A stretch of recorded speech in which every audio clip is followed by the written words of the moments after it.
Hi, I'm Nancy Prickitt, and hello to my fellow geology students, and hello to Professor Newton.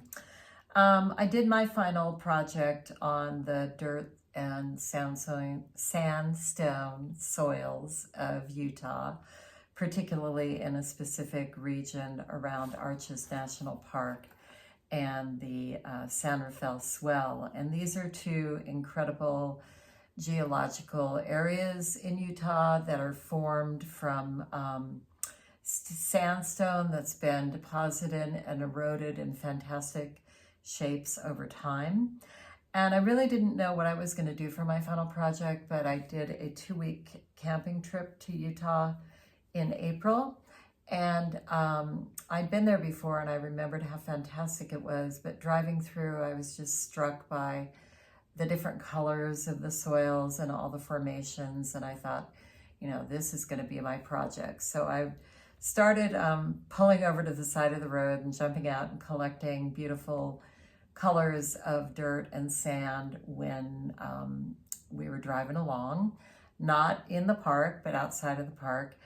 And when I got home, or while we were on the trip, actually, I decided that I was going to do a kind of a representation of what the Buddhist monks do, which is sandstone mandalas, which are ephemeral. Mine is more permanent as I use glue, so you'll see how that product came out in a second.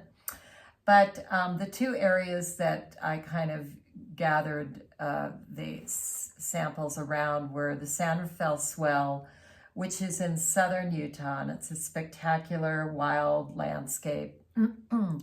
It's a massive eroded anticline, and it's 75 miles long and 30 miles wide.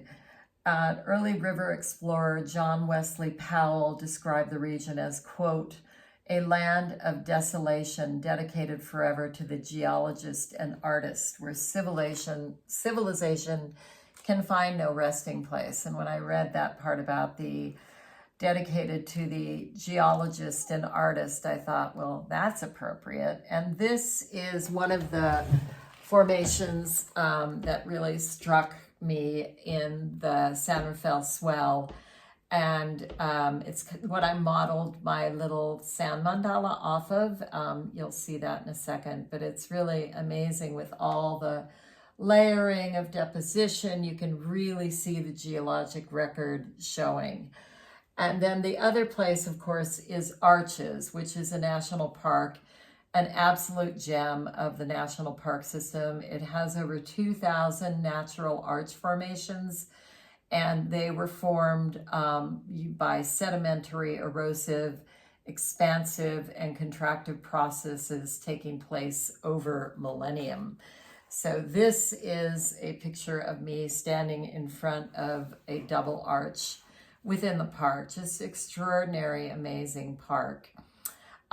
Here I am collecting samples at the side of the road, and this was one of the darker, more neutral tones in the gray palette. You'll see that in a minute.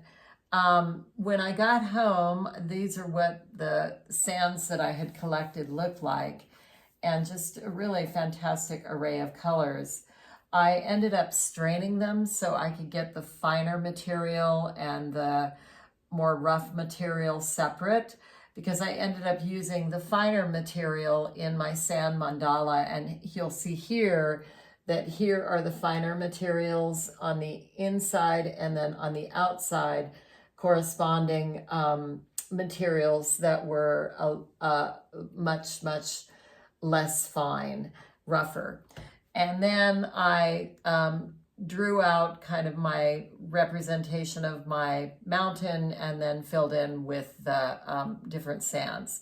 But here is an excerpt from the park newsletter showing you the different sandstones that are deposited over time in the geologic record, which was really an incredible thing to come across, and tied in so well with our last week of studies.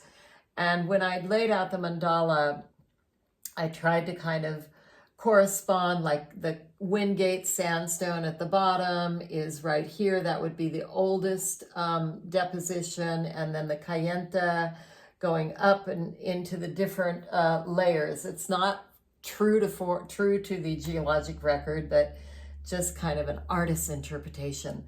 So that is my sand mandala.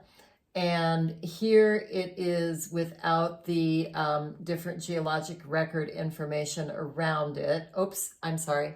This is actually the mountain again that I modeled my mandala after. So that's the model, and here is the mountain as I interpreted it in my sand painting. And here is a little close-up of the actual sand mandala itself, so you can see the real colors and what it came out like. Everything is sand except for the blue sky and the very outer edge of the mandala here, that kind of teal blue. Those are both colored pencils. And I applied the sand with a brush and glue. Okay, thanks. It was super fun. The class was great. I really enjoyed it, and thanks a bunch.